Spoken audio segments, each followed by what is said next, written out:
Whether it be the use of gravity-fed general-purpose machine guns or their adoption of some admittedly humorous camouflage patterns in the past, North Korea's military has long been the butt of many jokes. North Korea's Air Force is certainly no exception. Crippling sanctions have forced North Korea to retain most of its aging Cold War inventory, including the MiG-15, MiG-17, and MiG-19 fighters. However, recent evidence has shown that despite these sanctions, North Korea has managed to grow its fleet and may potentially field new, more modern aircraft. In this video, we will examine the evidence for North Korea's growing air force and whether or not countries like Russia are responsible for this development. Contrary to popular belief, North Korea's Air Force was not always a joke. Though horribly outmatched by the United States Air Force and naval aviators during the Korean War, the aftermath of the Korean War saw the Korean People's Air Force grow exponentially. In the 1960s and 1970s, the Korean People's Air Force, with assistance from the USSR, would field many of the world's premier air superiority fighters, ranging from the fast and agile MiG-21 to the longer-range variable geometry-winged MiG-23. Combined with fighter bombers like the Su-7 and jet bombers like the Il-28, the Korean People's Air Force at the time, like its ground forces, held a significant advantage over its southern neighbor, which only fielded a modest number of F-4 Phantoms and F-5 Freedom Fighters. Though North Korea's economy began to stagnate in the 1980s, its air force continued to evolve.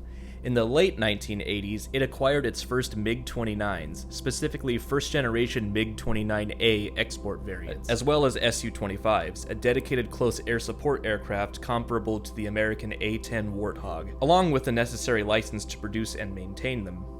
These would be the last deliveries of modern aircraft to the Hermit Kingdom, as in 1991 the USSR would collapse and the newly isolated DPRK would enter a period known as the Arduous March only a few years later. During this period, the Southern Air Force expectedly began to surpass its newly impoverished neighbor, acquiring F-15s and F-16s in large quantities. In comparison, the North can only struggle to maintain its current inventory. For decades, the situation was the same as in the 1990s.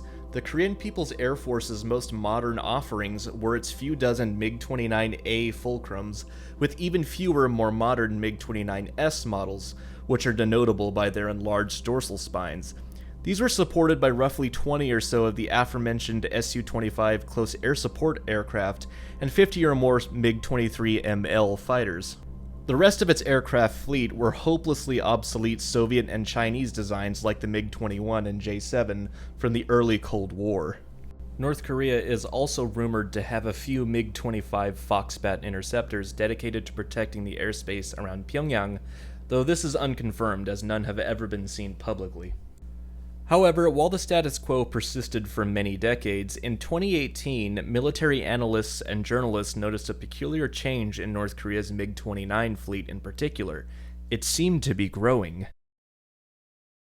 In an article written in 2018 for The Diplomat titled "Is North Korea's MiG-29 Fleet Growing?", author Abraham Ait notes that North Korea's MiG-29 fleet should be unflyable by now, given that airframes have a limited service life before they become dangerously unsafe due to the immense abuse they endure while operating at such high speeds.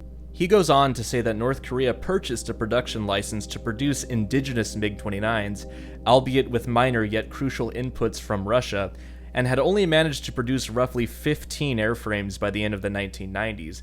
By contrast, today they are now estimated to have at least 35. With this article, the author seems to imply that Russia has been supplying North Korea with the materials to finish MiG-29s for years, in violations of the sanctions surrounding the sale of military arms to North Korea. However, this need not necessarily be the case. North Korea, for all of its economic hardships, is not an undeveloped country. The nation retains a considerable industrial base and a competent and educated workforce necessary to facilitate its domestic arms industry.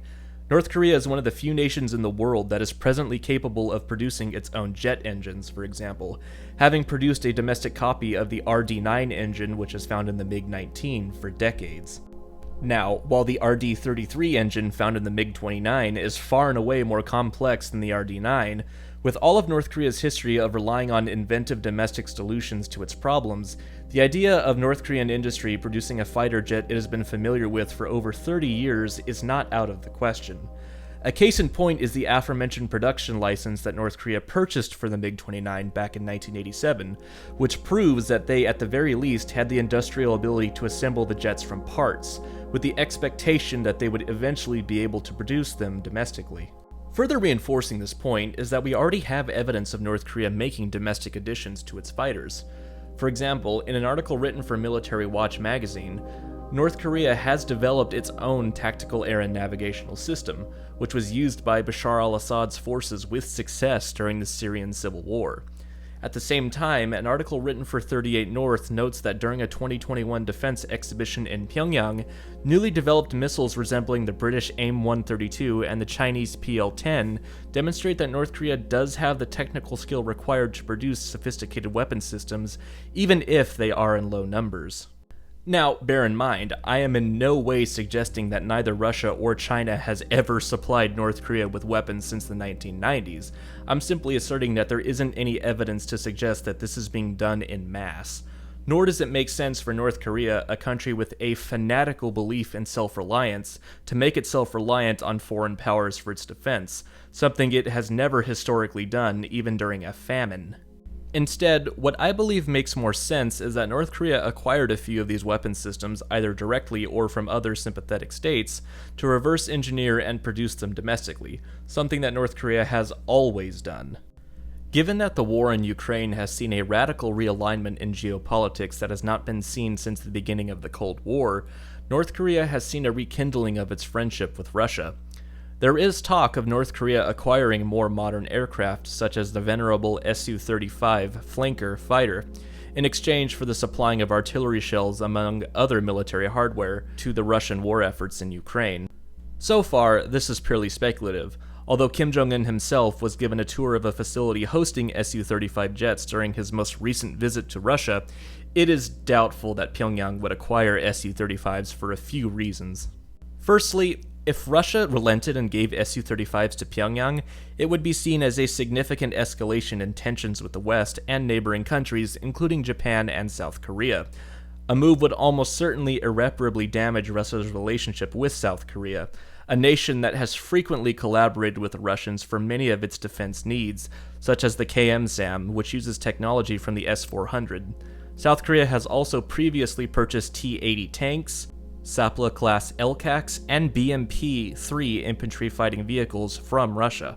While Russia's current relationship with South Korea is frosty at best over Seoul's objections over the war in Ukraine, there's nothing to gain for Moscow to potentially permanently sever this relationship needlessly over a few fighter jets. Instead, I think it would be more likely that if Russia gives North Korea more jets, they would likely be more MiG-29s. Since North Korea already operates the MiG-29, its pilots and aviation industry are already familiar with the platform.